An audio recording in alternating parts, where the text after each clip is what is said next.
vamos a dar la bienvenida al señor José Valer, al doctor José Valer. Es doctor en Economía y magíster por la Universidad de Oxford. Doctor Valer, ¿cómo está usted? Bienvenido y muchas gracias por estar con nosotros. Por favor, ¿cuál es su reacción primera al anuncio de, por ejemplo, se van a transferir 99 millones de soles de los 700 para crear 260.000 puestos de empleo? Se va también a dar un empujón a la inversión pública de los 1.000 millones de soles. Se va a ejecutar 400 millones de soles este año. Empezaré por ahí, por el dinero que ha manifestado el presidente de la República de inyectar al sistema. Bueno, va en las líneas, muchas gracias por invitarme, va en las líneas del pensamiento populista en el cual se incentiva la economía mediante bonos, empleos temporales y ese tipo de cosas, ¿no? Pero el problema del Estado es que su tamaño es demasiado pequeño para poder servir de motor de la economía. Entonces se convierte más en un tema de ayuda social. Pero el tema de ayuda social parte de la base de si tenemos o no dinero suficiente para regalar plata a todo el mundo. Si fuera una real ayuda social, la ayuda debería estar focalizada principalmente en la gente en extrema pobreza. Y si uno está revisando las cifras de los anuncios de los bonos, no necesariamente se dirigen directamente a ellos, ¿no? Se dirigen en general a toda la población a partir de ciertos requisitos, pero no se puede asegurar que sea directamente la extrema pobreza. El problema de eso es que podemos estar financiando un gasto público del cual no tenemos dinero para pagar. A mí me gustaría escuchar que en los anuncios del gobierno siempre dijeran cómo lo van a financiar. Y desde las campañas hasta el mensaje presidencial y el mensaje de hoy día, nunca dicen cómo lo van a financiar. Y la respuesta es sencilla, ¿no? Van a tener que financiarlo con deuda. ¿Por qué? Porque el crecimiento de la economía no da lo suficiente como para que tributariamente puedan generar esos ingresos, ¿no? Doctor Ese es el Valer, principal problema. sí, doctor Valer, si me permite, la semana anterior, si no me equivoco, sí, hace unos días atrás, yo le pregunté al doctor César Luna Victoria, al abogado especialista en derecho tributario, y porque yo también me preguntaba hace unos días de dónde iba y cuánto teníamos en la caja fiscal. Y él decía que si nosotros teníamos como para prestarnos, endeudarnos como 10, nosotros ya estábamos en 8, que faltaba muy poco solamente para llegar al límite. Pero ahora el presidente, y por eso yo no quise empezar esta conversación con usted, doctor Valer, preguntando por los bonos, porque claramente es ayuda social, sino yo empecé al revés, por la cantidad de dinero que el presidente manifiesta. Tenemos 700 millones. Eh, o sea, de los 700 vamos a invertir 99 millones de soles para crear 260.000 empleos. Eso suena bonito porque, claro, uno dice, yo pongo dinero, si yo pongo dinero en Juan, él va a tener que gastar una parte para comprarle a Pedro. Y sucesivamente se va haciendo una cadena. Entonces, el dinero se va moviendo en un circuito económico más o menos estable. Y luego él habla de la inversión pública, ¿no es verdad? Y habla incluso de, digamos, alentar la ejecución de 52 proyectos de inversión, que no, ahí claramente no sabemos, yo no sé a qué proyecto se referirá. Eso no hace todas estas cantidades de dinero que ha mencionado de un supuesto, no hace que rote, no hace que se dinamice la Eh, economía. claro, ese es el concepto de los 80, Teórico. ¿no? Derivado teórico de la economía keynesiana, que se implementó muy bien después de la Gran Depresión en Estados Unidos.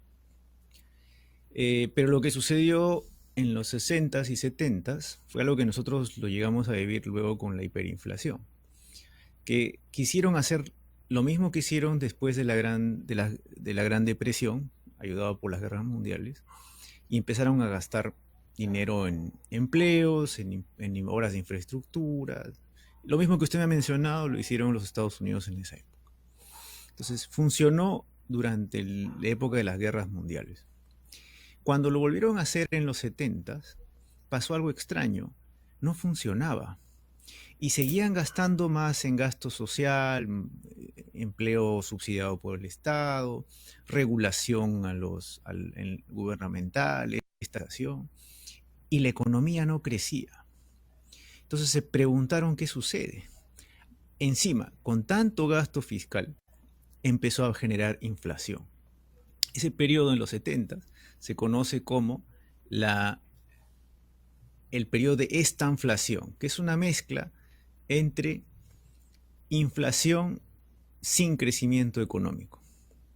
Entonces, lo que estamos viviendo hoy en Perú, hoy en día, es más o menos lo mismo, un fenómeno de estanflación, un fenómeno en el cual tenemos inflación, la mayor parte mundial y la otra parte por el tema del tipo de cambio del riesgo político, pero sin crecimiento.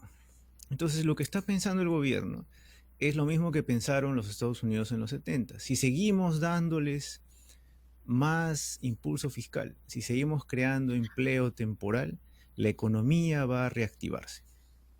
Pero para que tengamos una idea de la economía, una parte es el Estado, lo que podría impulsar el Estado mediante la inversión fiscal, y hay 5 veces más que lo pone la inversión privada que genera empleo. No hay forma que el Estado gaste 5 veces más lo que gasta hoy día. No es matemáticamente posible, ¿no?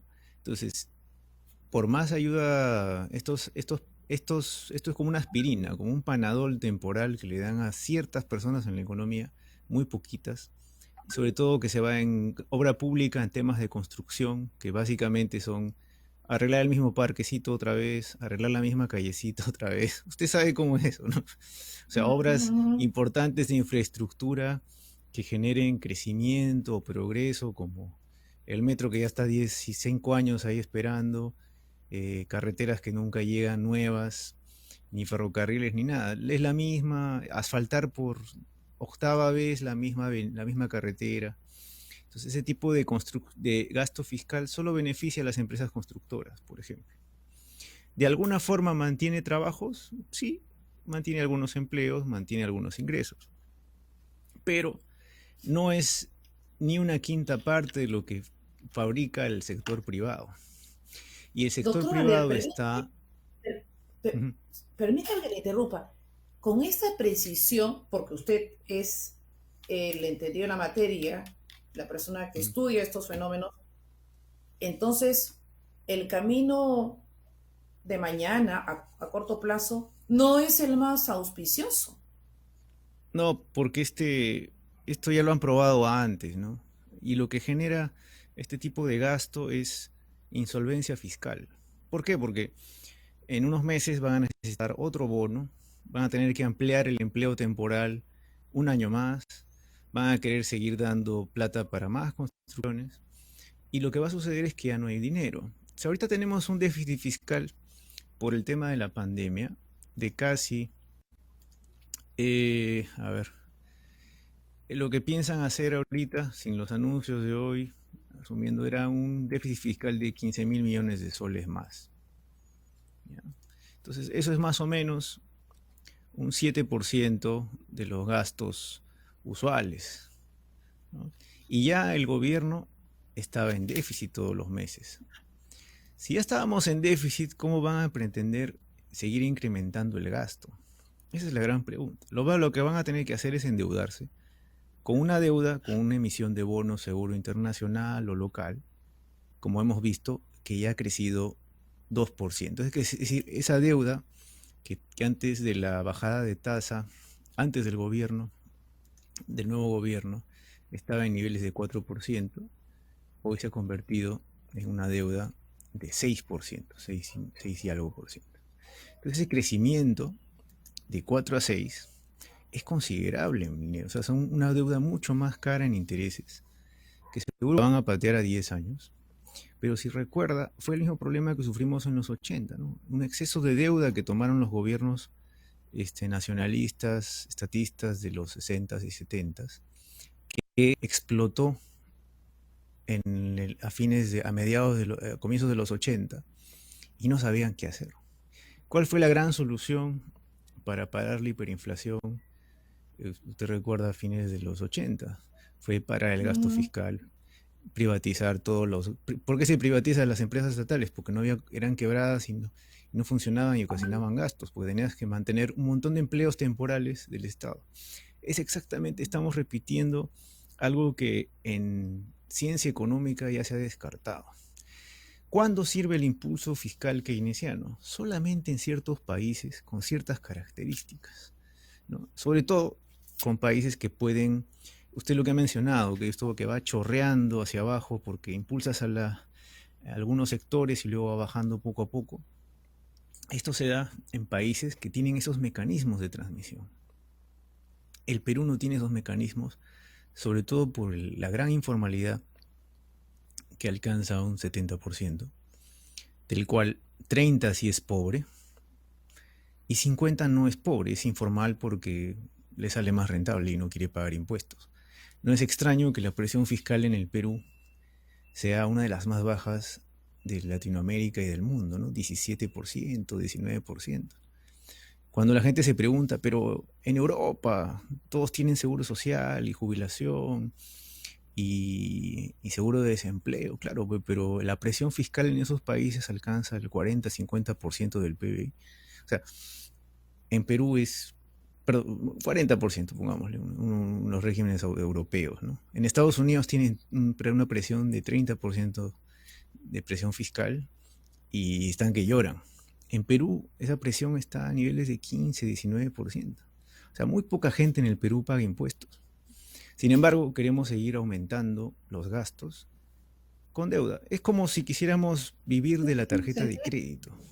Mm, En algún momento tenemos que pagar la factura y va a llegar como se decía antes, al pescuezo, ¿no? Doctor Valer, ¿prevé que nuestra moneda se va a seguir depreciando Bueno, me en relación al preocupa, dólar? sí, me preocupa la falta de lo que no están confirmando al presidente del Banco Central. Eso Así puede es. pegarle al Ajá. dólar fuerte. Ahorita solo son rumores, pero ya el tipo de cambio empezó a retomar, ya está otra vez en 4.10, 4.11. Una mala noticia en ese sentido, de que Velarde renuncie, podría hacer saltar al tipo de cambio de nuevo, a pesar que el Banco Central sigue tratando de defenderlo.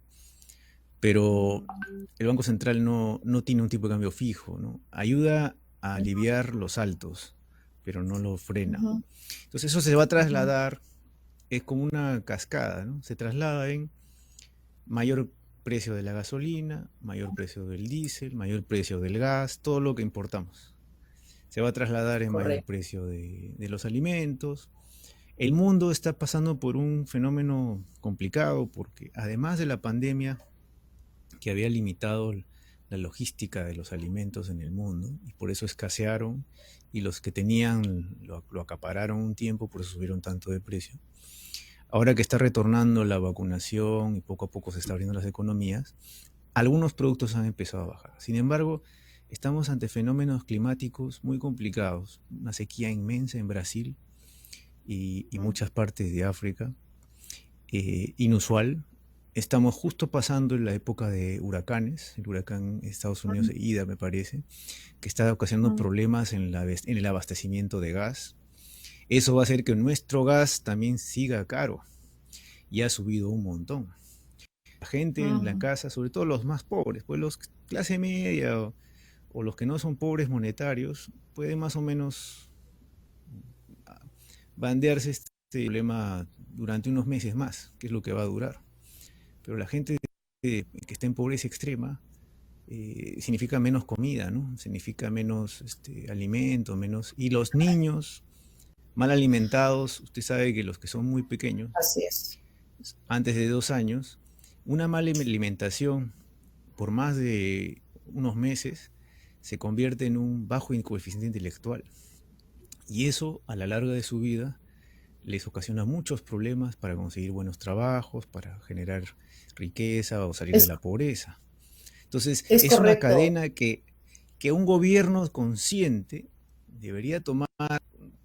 en cuenta que ese es su rol. Su rol no es yo creo en la religión A o en la religión B y quiero implementarla a todo el país. Su rol es velar por los servicios básicos, sobre todo los más necesitados. Y es inmoral, me parece a mí, y eso es una opinión personal, endeudar Ujú. a las próximas El futuro, generaciones por 10 así es, el años o 20 futuro, años. Como, como es lo como hizo si, Chile. es como si, claro, es como si nosotros, los padres, agarráramos y empezáramos a gastar la tarjeta de crédito para vivir de lo lindo hasta los Así es, próximos años. Y la deuda se la vamos a correcto. dejar a mis hijos. Ah, mis hijos, ellos pagan la Doctor, deuda. Eso no se me hace. estoy endeudando, me estoy endeudando más bien con el tiempo del siguiente programa yo, y no quiero caer en ese tema. Pero yo me comprometo, la verdad es que quisiera, a ver si esta semana o al inicio de la próxima, desarrollar otra parte, digamos, otra parte del discurso, pero sobre todo bajo otro enfoque y una apreciación suya sobre cosas concretas que deberíamos hacer. Me comprometo, doctor José Carlos Valer, para una próxima, por favor, ¿sí? Ya, muchísimas gracias, yo encantado. A usted, muy amable. Doctor José Carlos Valer, doctor en Economía y Magíster por la Universidad de Oxford, en esta primera apreciación, luego de haber escuchado al presidente de la República, en este mensaje que básicamente el 80% ha sido de contenido económico. Volvemos.